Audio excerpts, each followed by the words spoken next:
Oke teman-teman, di seri video kali ini kita akan melanjutkan perintah dasar command line interface di Ubuntu. Jadi topik bahasan kita kali ini masih seputar command line interface, ya ini perintah yang menggunakan teks ya, berbasis teks.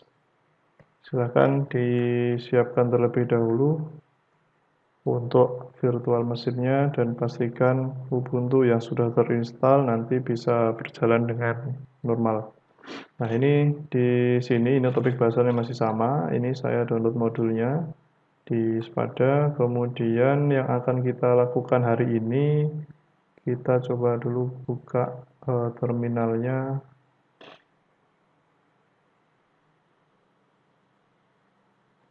Nah, ini sudah tampil. Jadi yang pertama kita menggunakan perintah ls. Ini yang sebelumnya sudah pernah kita coba juga. Kita coba lagi. Ini ls. Kita lihat apa saja yang ada di directory desktop. Nah, ini di sini terdapat beberapa file dan folder. Di antaranya ada file anggrek baru.png, ada juga anggrek baru 2.png, ada folder namanya folder baru 2, folder bunga, dan folder gambar. Nah, fungsinya ls ini adalah untuk memberikan informasi apa saja terkait isi dari suatu folder. Kemudian kita coba juga untuk ls main r, kemudian desktop seperti ini. Ya, ini sama ya untuk menampilkan dalam subfolder. Ini karena tidak ada folder dan folder, jadi ya yang ditampilkan adalah sama. Kemudian di perintah ls sh gini desktop. Nah, ini menampilkan ukuran dari setiap file atau folder yang ada di dalam folder atau directory desktop. Ini contohnya ada anggrek baru 2, ini ukurannya adalah 624 KB. Kemudian ada anggrek baru, ini sama ukurannya. Kemudian ada folder ya, 4 folder ini karena tidak ada isinya. Ya, isinya kosong, artinya ukurannya ini adalah default 4,4, sekian ya, 4,0 KB. Nah, secara total ini adalah dalam satu folder desktop ini berisikan 1,3 mega. Jadi perintah ls spasi strip sh kemudian diikuti dengan directory itu adalah untuk mengetahui ukuran dari file atau folder yang ada di dalamnya. Kemudian kita ke perintah selanjutnya yaitu ls strip al desktop, kita enter. Nah, ini fungsi dari ls strip al ini adalah untuk mengetahui permission ya, permission sekaligus nanti ownernya ini siapa. Nah, contohnya ini di rwxr ini nanti ada contohnya ya, rw ini rewrite, ada read. Ini adalah permission ya, diperbolehkan ini nanti apa saja gitu. Contohnya ada di sini. Ini contohnya untuk anggrek baru 2. Ini ada di root aksesnya, kemudian bisa rewrite, read ya. Itu contoh untuk lsal. Kemudian kita coba ke selanjutnya. Ini untuk ls main al r desktop, kemudian info.txt. Ya, seperti ini ya. Kita cek dulu.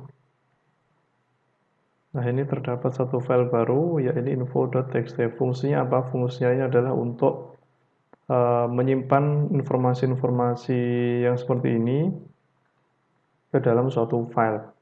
Ya, ini namanya adalah info.txt.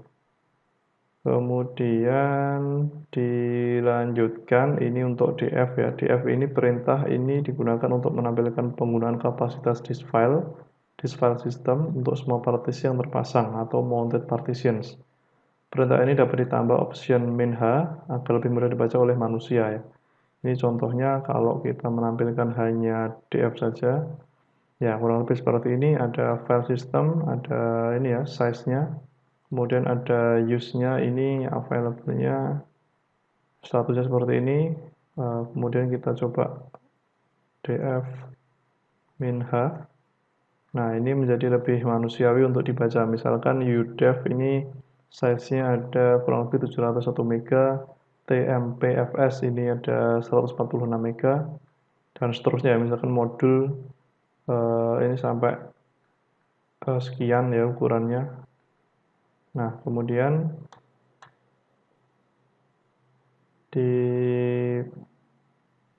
untuk ya ini ya mengetahui manual df ini apa saja nanti perintah-perintah yang kita bisa gunakan. Contohnya adalah seperti ini. Nah, ini banyak sekali, nanti bisa di scroll ke bawah. Perintah ini apa, human readable, HSI, dan sebagainya ya. Untuk scrolling nanti silahkan dibaca. Kemudian untuk keluar dari sini, ini kita bisa mengetikkan Q ya, tekan keyboard Q. Nah, ini sudah otomatis terexit.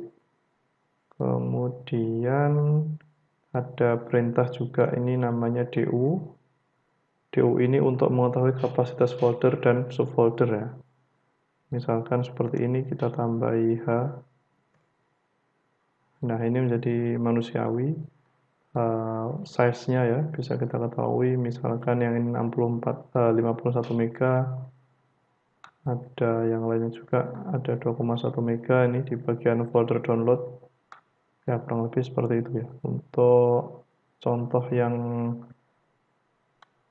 df biasa, ini misalkan yang seperti ini. Nah, ini sama ya, size-nya ini dalam bentuk yang sangat detail, artinya kita mungkin agak kesusahan untuk membaca hasilnya. Kemudian ini ada DUSH ya, tadi sudah sepertinya ya. Nah, ini DUSH ini untuk menampilkan seluruh ya, seluruh size yang ada di sini. Ini size-nya itu ada kurang lebih 127 mega. Oke, selanjutnya kita gunakan perintah free. Ini perintah ini digunakan untuk menampilkan kapasitas memori bebas dan bisa digunakan ya.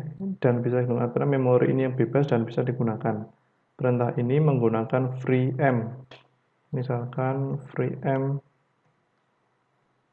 Nah, ini memorinya ada 1,5 giga karena kemarin saya set 1,5 giga, kemudian digunakan itu adalah sekitar 975 mega, yang bisa digunakan adalah 93 mega.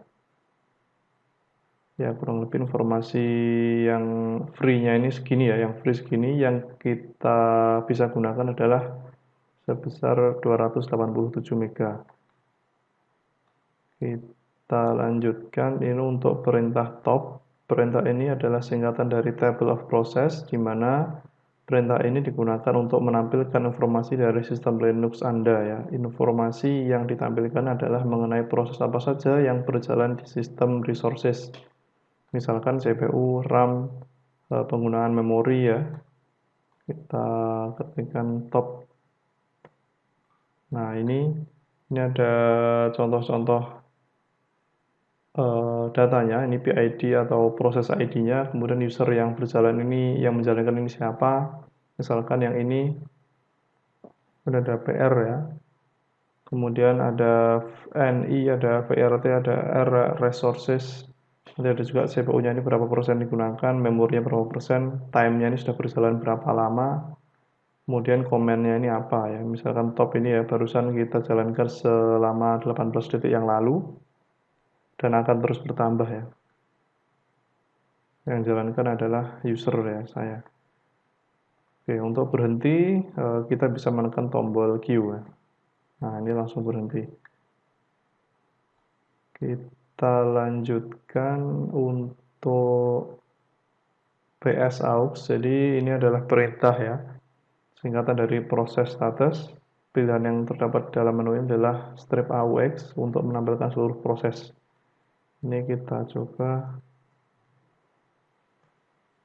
Oke, ini seluruh proses yang berjalan di sistem kita. Ini contohnya ya, ini kurang lebih sama seperti yang sebelumnya, hanya saja yang sebelumnya itu lebih real time. Kemudian uname.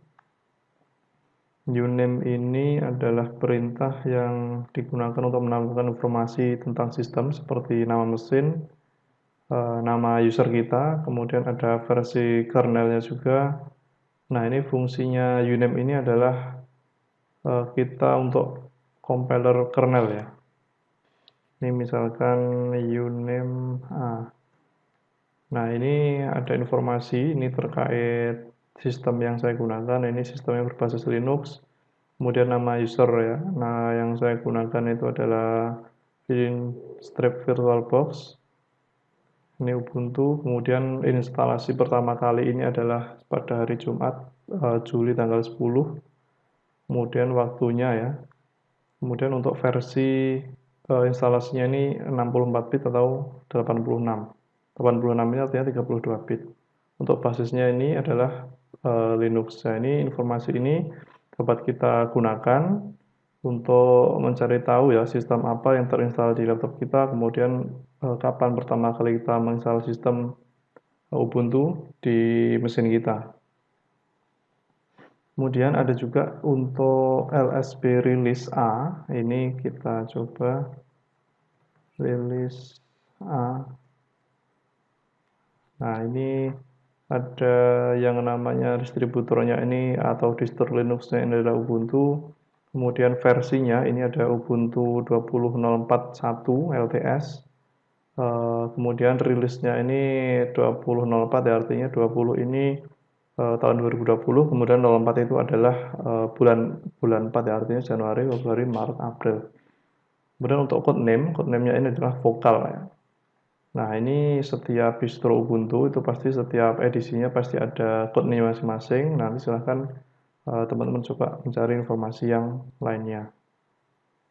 Vokal Foxy ya kalau nggak salah ya, di seri 0,2004 ini. Mungkin itu video di seri kali ini, nanti silahkan dicoba dan dieksekusi. Terima kasih, kita ketemu di video selanjutnya.